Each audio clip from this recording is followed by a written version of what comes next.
जो देश के गृह मंत्री ने स्टेटमेंट दिया बाबा साहेब के बारे में, उसकी पूरा देश के अंदर निंदा हो रही है और पूरा देश गृह मंत्री जी से इस्तीफे की मांग कर रहा है और कांग्रेस पार्टी इस बयान की घोर निंदा करती है। पूरे कार्यकर्ताओं की तरफ से इस्तीफे की मांग करती है कि एक गैर जमानदाराना बयान जो देश का गृह मंत्री देता है वो इस तरीके के बयान की शोभा नहीं देती। जिस तरीके से उन्होंने बोला कि क्या अम्बेडकर अम्बेडकर कर रहे हो, इतना नाम भगवान का लेते तो 7 जन्म आपको स्वर्ग मिल जाता है। स्वर्ग किसने देखा है ये तो पता नहीं, लेकिन जो देश के संविधान की वजह से आज हम सब लोग प्रगति के पथ पर चल रहे हैं वो सिर्फ और सिर्फ उस संविधान निर्माताओं की वजह से है और उनका अपमान करना देश की आत्मा का अपमान है और इससे बड़ा कोई घोर अपमान हो नहीं सकता। इसकी घोर निंदा करते हैं और गृह मंत्री की माफी मांगे और गृह मंत्री इस्तीफा दे और नहीं देते हैं तो सरकार उनको बर्खास्त करे। आज देश के अंदर हालात बद से बदतर होते जा रहे हैं और प्रदेश की बात करें तो प्रदेश सरकार को बने हुए 1 साल हो गया और सबसे ज्यादा परेशान है आज की तारीख में तो किसान परेशान है। किसानों को कृषि कार्य हेतु बिजली नहीं मिल रही और डिमांड भरे हुए काफ़ी टाइम हो गया, उनको नए कनेक्शन नहीं मिल रहे और जिनको कनेक्शन मिले हुए हैं उनको 2-2.5 घंटे से ज़्यादा बिजली नहीं मिल रही है और उसके अंदर भी कई बार ट्रिपिंग होने की वजह से किसानों की मोटरें जल जाती है। जीएसएस के सिस्टम ठीक नहीं है और ट्रांसफार्मर जलने के बाद में उनको हफ्तों भर महीनों भर चक्कर लगाने पड़ते हैं जिससे किसानों की फसलें चौपट हो रही है और किसानों की हालत दिन प्रतिदिन बद से बदतर होती जा रही है। न तो कोई एमएसपी के ऊपर खरीद हो रही है, आज मूंगफली की खरीद जो होनी चाहिए थी वो नहीं हो रही है, उसकी तुलाई नहीं हो रही है, पर्चियाँ कटे हुए काफ़ी टाइम हो गए और किसानों को आधा अनुदान की राशि भी सही समय पर नहीं मिल रही है, फसल बीमा का क्लेम नहीं मिल रहा है, हर तरीके से आज किसान परेशान है। वो सब बात अलग, लेकिन सबसे ज़्यादा जो संकट है आज जो बिजली का है उससे बहुत ही ज़्यादा किसान आज परेशानी के अंदर है, उसकी तरफ सरकार का बिल्कुल ध्यान नहीं है।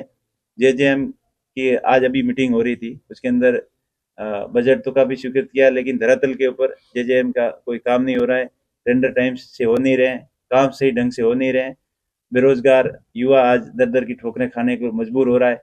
स्थानीय लोगों को यहाँ जो बाहर की कंपनी आई है रोजगार के अंदर तवज्जो नहीं दे रही है।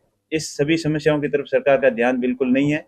1 साल हो गए हैं और सरकार खाली राजनीतिक राजस्थान के नाम पर भ्रमण पे ऊपर है, विदेशों के भ्रमण में लगी हुई है और यहाँ खाली राजनीतिक राजस्थान के नाम पर लोगों को गुमराह कर रही है और ना कोई धरातल के ऊपर कोई काम नहीं हो रहा है और ना कोई सरकार का विजन है कि राजनीतिक राजस्थान के अंदर अब क्या करेंगे। पुरानी वही काम के ऊपर उनका एमओयू करा रहे हैं, कभी कॉलेज वालों से एमओयू करा रहे हैं, कभी पुरानी कंपनियों एग्जिस्टिंग जो काम कर रही है उनसे एमओयू करवा रहे हैं, लेकिन कोई नया विजन नहीं है कि जिससे प्रदेश का डेवलपमेंट हो, प्रदेश में नए रोजगार के अवसर पैदा हो या कोई बड़ी कंपनियां आके इन्वेस्ट करे। इस तरीके का विजन कोई राजनीतिक राजस्थान में नहीं दिखा, खाली लोगों का ध्यान भटकाने के लिए इधर उधर के प्रोग्राम चला रही है।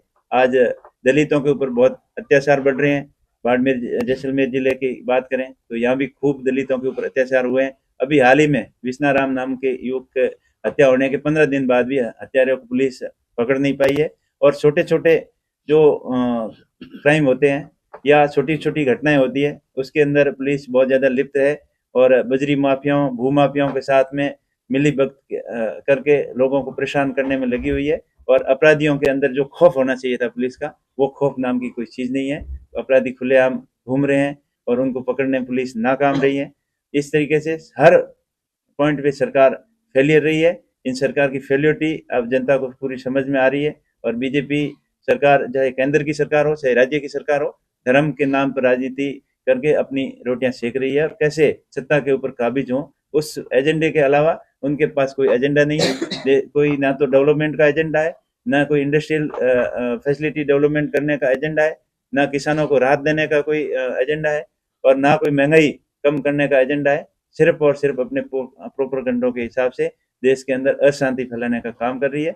इन सभी मुद्दों को लेकर आज प्रेस मीडिया के सामने ये प्रेस वार्ता रखी गई जिससे इस सरकार के कारनामों का खुलासा हो और लोगों को समझ में आए और सरकार के ऊपर दबाव बने ताकि समय रहते हुए सरकार जनहित के कार्यों की तरफ ध्यान दे। गृह मंत्री के बयान के बाद में लोकसभा में आप लोग प्रदर्शन कर रहे थे, उस दौरान एक धक्का मुक्की भी हुई और आपके नेता राहुल गांधी के ऊपर एक एफआईआर भी दर्ज हुई है। वो बिल्कुल झूठी एफआईआर थी, मैं खुद वहां खड़ा था, ऐसा कुछ नहीं हुआ। ऊपर सीसीटीवी कैमरे लगे हुए हैं, अगर उस कैमरे की क्लिप दिखाए ना तो देश के सामने सच्चाई आ जाएगी अपने आप। वो सिर्फ और सिर्फ देश का ध्यान भटकाने के लिए इस मुद्दे के ऊपर पूरे देश के अंदर इस बयान के प्रति आक्रोश था, उस आक्रोश से इस मुद्दे से ध्यान भटकाने के लिए उसने ये प्रोपेगेंडा किया। और वैसे प्रदर्शन करना विपक्ष का काम होता है, वो कुछ घायल नहीं है, बिल्कुल झूठी है। और मैंने खुद देखा है, मेरे सामने की घटना है और कोई धक्का मुक्की नहीं हुई। वो आपस में बिल्कुल जैसे चल रहे थे, तो आपस में वो बुजुर्ग आदमी थे, तो थोड़ा सा डिसबैलेंस होकर नीचे गिर गए थे। बाकी किसी ने उनको धक्का नहीं दिया था और ना कोई गंभीर चोट लगी है।